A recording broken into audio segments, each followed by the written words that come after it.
In 1988, two scholars went missing from a prestigious institute of Greek antiquities. Was their disappearance somehow related to a strange ancient sculpture that they were studying at the time? A sculpture of an octopus.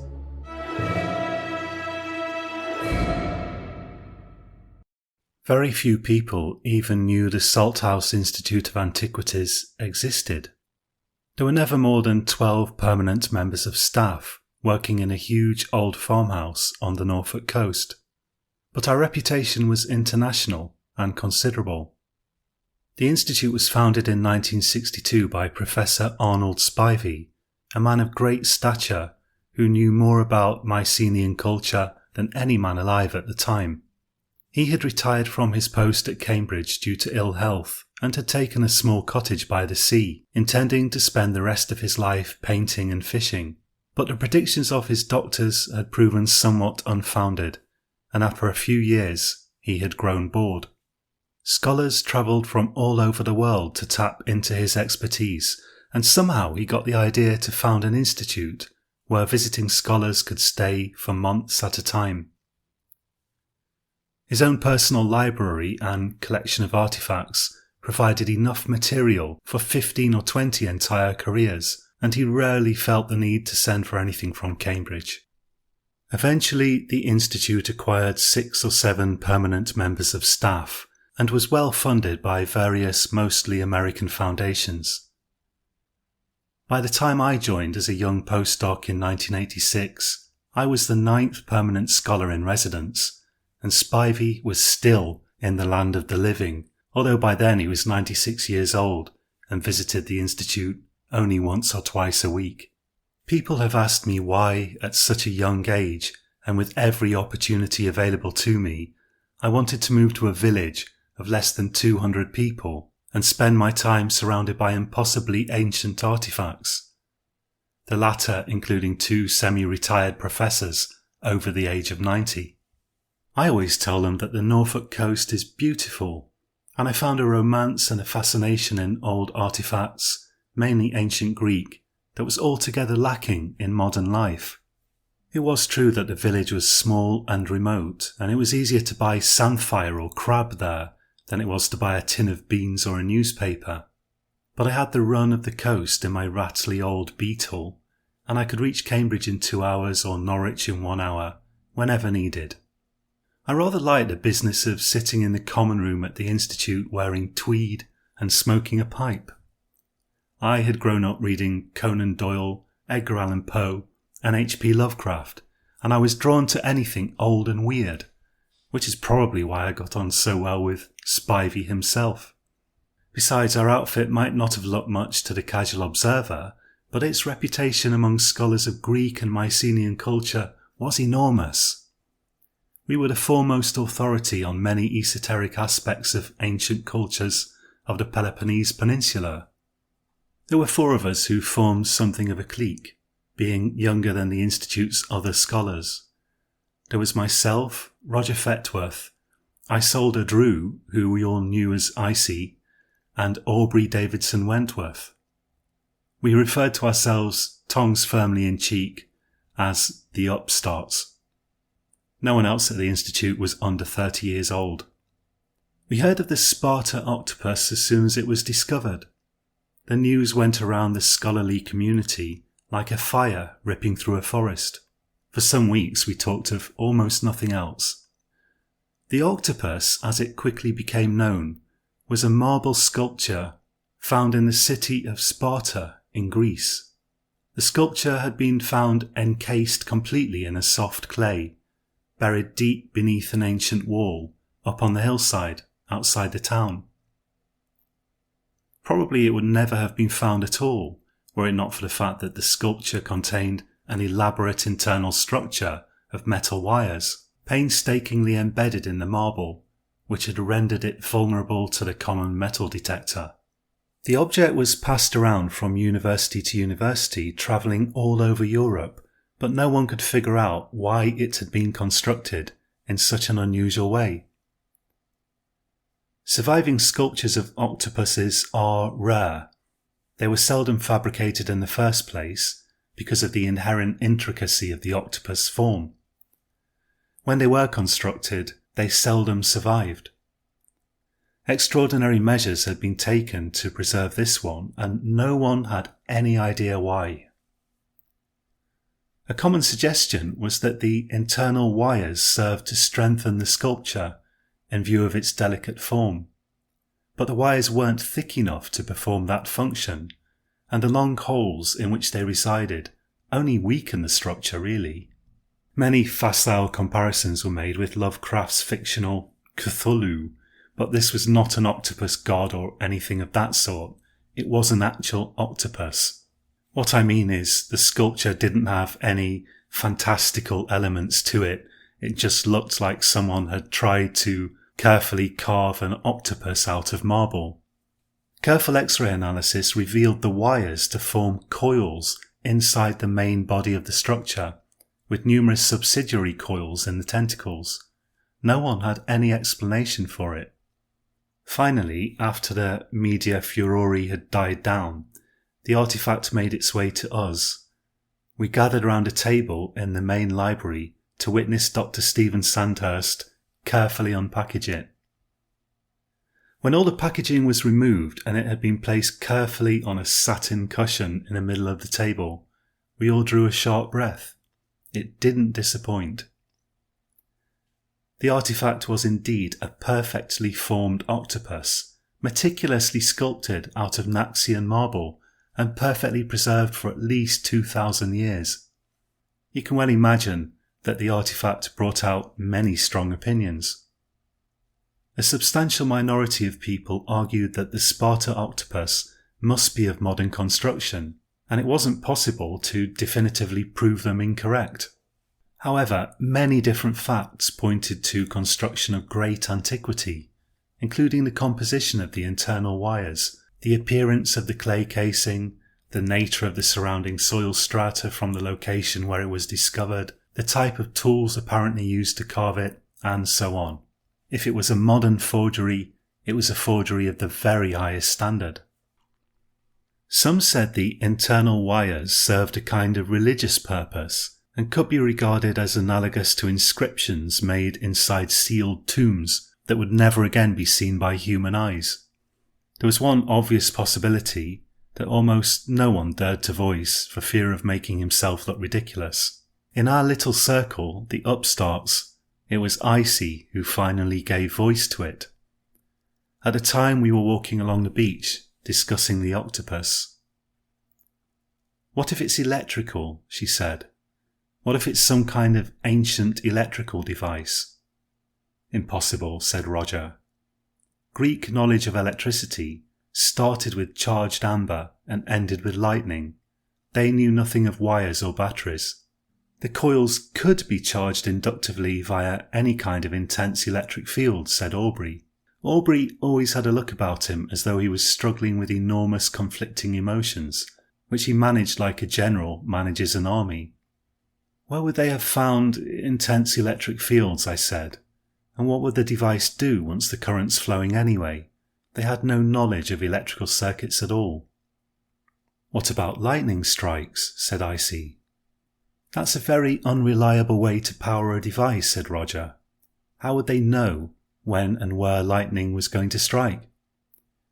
We walked on silently for a while. I sensed something was brewing in Aubrey's massive brain, and I didn't want to disturb him. Eventually, Icy said, "It's true that their knowledge was far more balkanized than ours. We think in terms of a whole group knowing things. We know this, the Greeks know that, and so on. The Greeks were only a single nation for 13 years. If one city-state made some discoveries about electricity, that wouldn't mean they necessarily disseminated the knowledge throughout the whole of Greece." "Fish," said Aubrey suddenly. "What?" said Icy. "It may be significant that the statue has the form of a sea creature," said Aubrey. "There happens to be a fish known to the ancient Greeks that was able to generate electricity to order and was used by the Greeks as a primitive anaesthetic." "The torpedo fish," said Icy. "You're suggesting we submerge the statue in a tank of electric fish," said Roger. "That's not going to go down well with the old man, or anyone else." "We could use the field from a Tesla coil," I suggested, "but we've still no idea what it's supposed to do, if anything." "Well, there's only one way to find out, isn't there?" said Aubrey. We had somehow arrived at the idea that the octopus was an ancient Greek electrical device which could be powered by fish, or in modern times, a Tesla coil. The whole thing sounded absurd even to us, but as Aubrey said, when faced with absurd facts, you need an absurd explanation.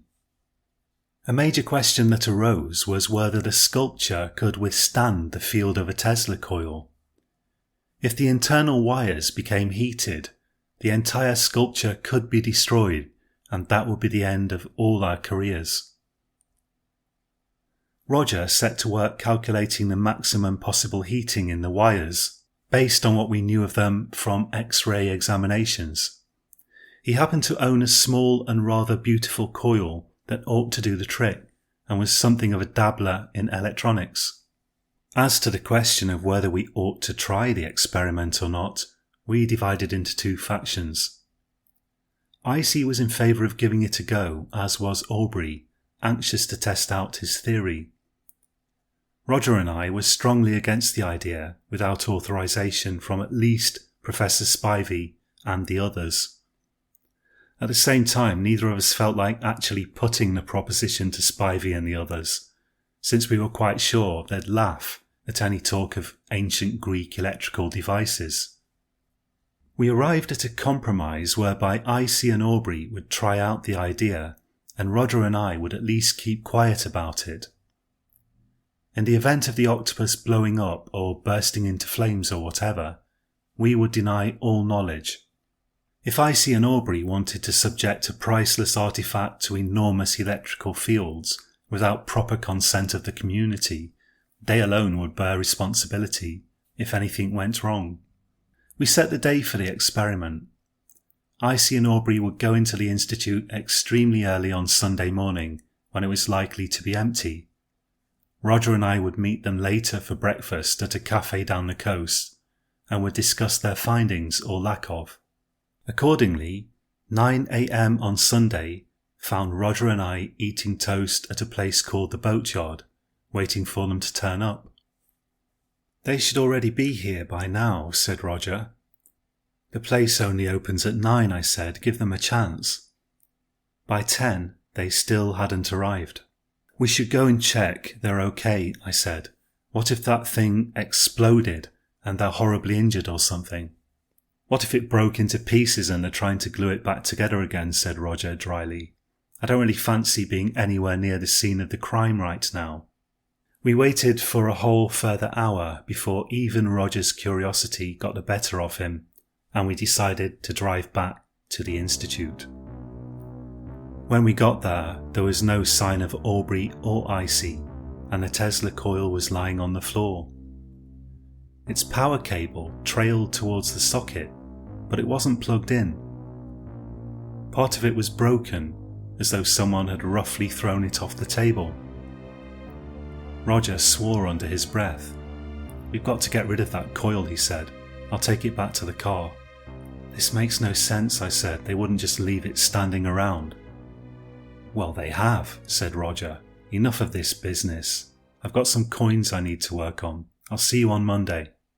He seemed more annoyed about the crude treatment of his coil than anything else. He and Aubrey didn't always see eye to eye, and perhaps to him, this was confirmation of Aubrey's lack of proper respect. Roger left, but I stayed for a while, walking around the table and eyeing the octopus thoughtfully. They had tried the experiment. The Tesla coil had been there, and it had surely been plugged in. Then, for unaccountable reasons, they'd swept the coil off the table, or perhaps yanked the power cord violently, unplugging it. Then they'd decided to leave, without recovering the octopus, or bothering about the broken coil. I tried to reach Icy at her house. She wasn't there. Aubrey lived further away. I tried phoning him, and I couldn't reach him. Then I drove there, and I found his house, apparently empty. Then I went back to the boatyard, that's the cafe we were at, and asked the waiter if he'd seen them. He hadn't. On Monday, they didn't turn up to work. It wasn't uncommon for people not to actually come to the Institute building during any particular day. We were a research foundation and not a factory, but it was strange that neither of them had turned up, especially since they hadn't turned up to the cafe. Again, I phoned both of them, and neither of them answered. By Tuesday, still no one had seen them or heard from them, and people were starting to get concerned. We started phoning their relatives, and they hadn't heard from them.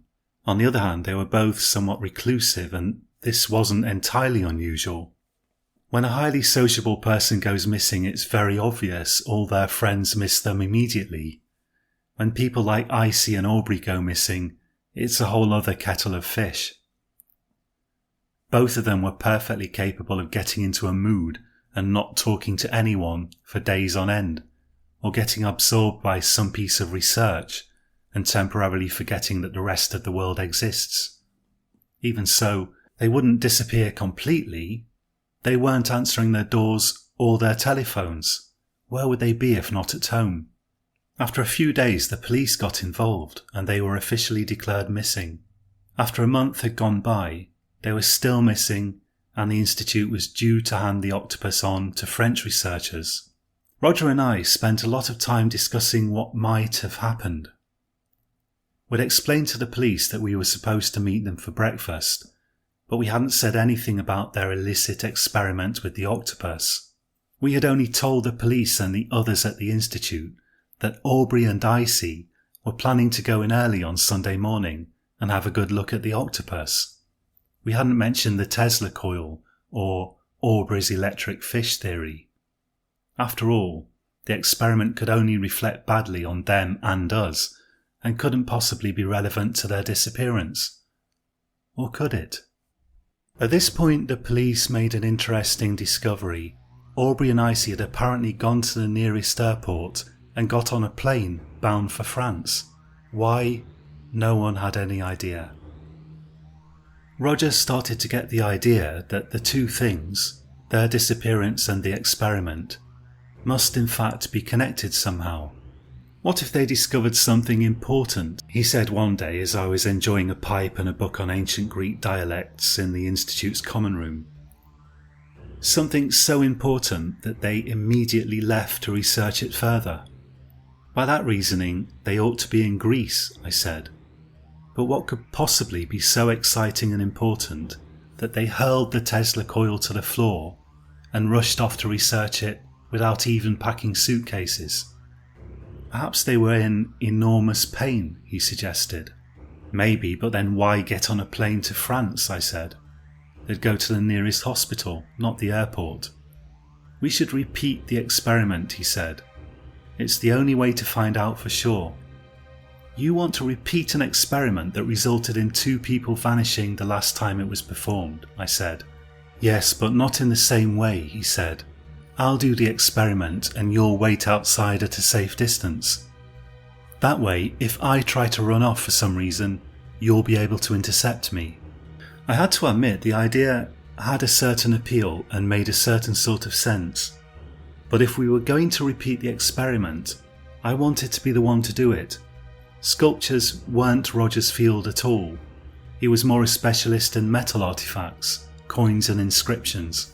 I possessed a much deeper knowledge of ancient Greek, and I knew sculptures inside out. At first, he objected. It's not likely to start speaking in ancient Greek, he said. What if it projects an inscription on the wall or something somehow, I said. How's it going to do that? I have no idea how it would do anything, I replied. It's a sculpture of an octopus with bits of wire in it. It's as likely to conjure up Greek texts as it is to do anything else. He conceded that I had a point and agreed that I ought to be the one to perform the experiment. The following day, at 4 a.m, we met in the study at the Institute. We placed the octopus in the middle of the large table, put the Tesla coil next to it, close enough that the wire coils inside the octopus were within the coil's field, and we plugged in the coil. Then Roger went to sit in his car outside. To activate the coil, I had only to press a switch on its base. The exposed terminal of the coil lay at the top, but Roger assured me that ordinarily it would generate only some minor sparks and a gentle blue glow. The real value of the coil for our experiments was the invisible electric field which would surround the coil in a kind of donut shape, bulging outwards, the lines of electric force converging at the top terminal. When placed in this rapidly oscillating field, the coils inside the octopus would be energized, and if the octopus was truly an electrical device of some sort, then it would do whatever it was supposed to do. I must confess to experiencing a considerable degree of trepidation, but I reassured myself with the thought that whatever had happened to Icy and Aubrey, they had remained in good enough health to make a beeline for Norwich Airport and fly to France. With a trembling finger, I reached out and flicked the switch. The Tesla coil buzzed, and for a few moments nothing else happened at all. I could see a faint blue glow at the top of the coil, and some faint electric arcs crackled there, and that was all. I moved the coil closer to the octopus till they were almost touching, and then the octopus itself started to glow a faint bluish colour. When I moved my hand over it, the hairs stood up on the back of my hand.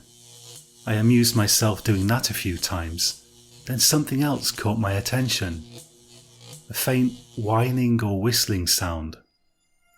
Initially it was so faint that I wasn't sure whether I was really hearing it, or it was just my own ears acting up, but it gradually grew in intensity until I was sure I heard it. Suddenly I realised with a start that the noise had completely absorbed my attention. For some seconds I had been completely unaware of everything else.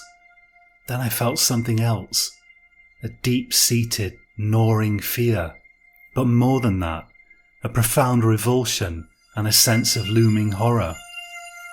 It grew in intensity until I wanted only to get out of that room and get away from the octopus and everything to do with it.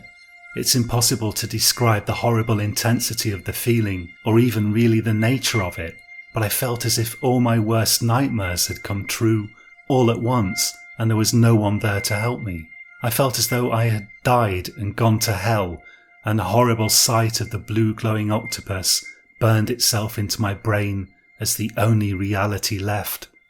In panic I threw the Tesla coil to the floor. I didn't dare touch the octopus itself, and ran blindly out of the room. I wanted to get away from there, far away, not only from the octopus, but from anything remotely connected to it. Roger tried to talk to me as I ran from the building, but he was part of it. He was part of the terrible sequence of events that had led me to the octopus. I screamed and pushed him roughly out of the way. My car was parked outside the institute. The car itself seemed to me part of the horror. After all, I had driven there in it, but on the other hand it was the quickest means of escape. I jumped in, started the engine, and set off southwards as fast as I could possibly drive, oblivious to all the rules of the road and all considerations of safety. Probably no one has ever driven as fast down those winding roads as I drove then. I wasn't thinking straight, I was barely thinking at all, but insofar as I could formulate thoughts, I thought to drive south until I reached Dover, then get on a ferry and put as much distance between me and that wretched apparition from hell as possible. My terror-drenched brain tried to think of faster ways to escape. Perhaps I could get to the airport and take a plane. Then I would have to remain longer on the same island as that thing while I waited for the first plane that could take me away. Besides, I didn't have my passport, and fetching it would have required me to go back towards the institute, and that I couldn't do. But then, wouldn't I also need my passport for the ferry? Perhaps I could steal a boat at the south coast somewhere, and that was the last thing I could remember thinking when I awoke. At first it seemed to me that I was waking after a long sleep. Perhaps I was even waking in heaven after dying. Then I felt a sharp pain in my arm and head, and simultaneously the memory of the octopus came back to me. "The octopus!" I shouted. "Save me!" And I tried to get up and continue my escape. People in white coats rushed towards me, doctors I now realise, and administered an injection, and I fell back into semi-consciousness. My car had veered off the road and careered into a wall as I rounded a corner, I was later informed. My arm had been broken, and I had suffered a concussion, but was otherwise unharmed. For 2 weeks I was uncontrollable except via the use of powerful tranquilizers, and I would rave about the octopus and try to escape at every possible opportunity. I was admitted to the psychiatric ward of the hospital where they had taken me, and the people there worked patiently with me to help me regain my senses. They let me out after a month, but it was another 6 months after that before I could get through a day without the use of powerful medications. They called it a transient psychotic episode. Apparently that's simply medical lingo for saying I had lost touch with reality. Even after I was released from the hospital, I still retained a desperate urge to flee the country, until Roger told me something that he had previously withheld from me, fearing the effect of it upon my psychological state. When I knocked the Tesla coil to the floor, I had also knocked some papers off the table with it, and the coil had set fire to the papers. The table had then caught fire. Fortunately for the Institute, Roger had noticed the fire in time to prevent serious damage.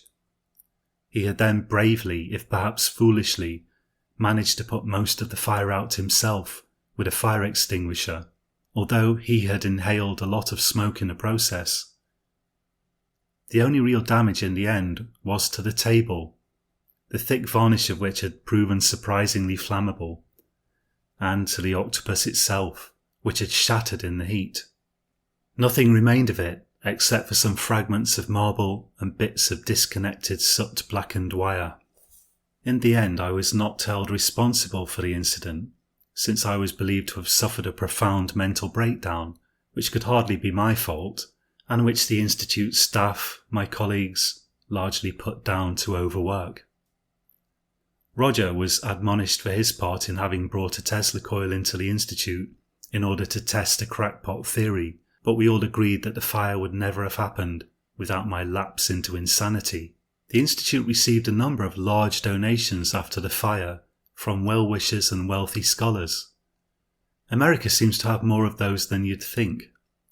Professor Spivey kindly arranged for me to spend a year on sabbatical, suggesting I spend the time however I saw fit. All in all, the repercussions of our experiment were remarkably few, with the exception of the fearful toll on my mental health.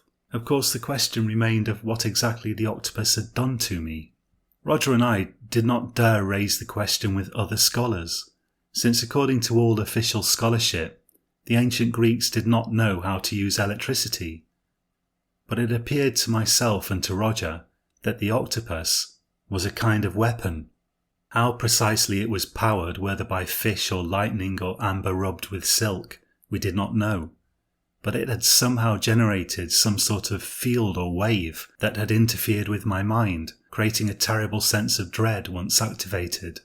The terror and loathing was so intense that I had wanted to get away from everything even remotely connected to the octopus, even the very country in which it resided. Roger and I speculated that however the Greeks had powered it, their power source had probably not produced as strong a field as the Tesla coil, and therefore the octopus's original effect must have been far weaker. How had an ancient people managed to produce such a loathsome thing, and why had they done so? Of course, we can now only speculate. Perhaps the ancient Greeks had noticed that certain metallic decorations in certain shapes produced a sense of apprehension during lightning storms and had worked systematically to increase that feeling into a sense of outright doom, intending to use the octopus as a weapon, although whether it ever was used as such or not, we may never know. It may only have been used to guard certain important buildings. Only one who knew the source of the terror could overcome it enough to enter the building and deactivate it. I decided to spend most of my sabbatical attempting to locate Aubrey and Icy. Now that we knew why they had fled, we felt we had a greater chance of being able to retrace their footsteps. We knew, for example, that once they had landed at the airport in France, they most probably would have taken the very first plane available to them. In the end, it was Aubrey's scholarship that gave him away. He had taken to studying, of all things, octopuses in Morocco, publishing under an assumed name, doubtless as part of some sort of attempt to come to terms with what he had experienced. I located him in a tiny village on the coast near Tangier. His relief when I explained the effects of the octopus to him was almost tangible. By then, he had spent the best part of a year trying to somehow rationalise what he and Isadora had been through, largely unsuccessfully. Icy had gone with him as far as France, but there they had been unable to agree on the best destination. Aubrey had simply wanted to get away as quickly as possible, while Icy, focusing somewhat more on the long term in a crazed sort of a way, had wanted to get as far away as possible, and Aubrey believed she had fled to Australia. It was to take another 5 years to locate her, by which time she had set up a fish restaurant and had somehow managed to become a naturalised Australian citizen. It was strange that she had chosen to set up a restaurant that specialised in, of all things, marine animals.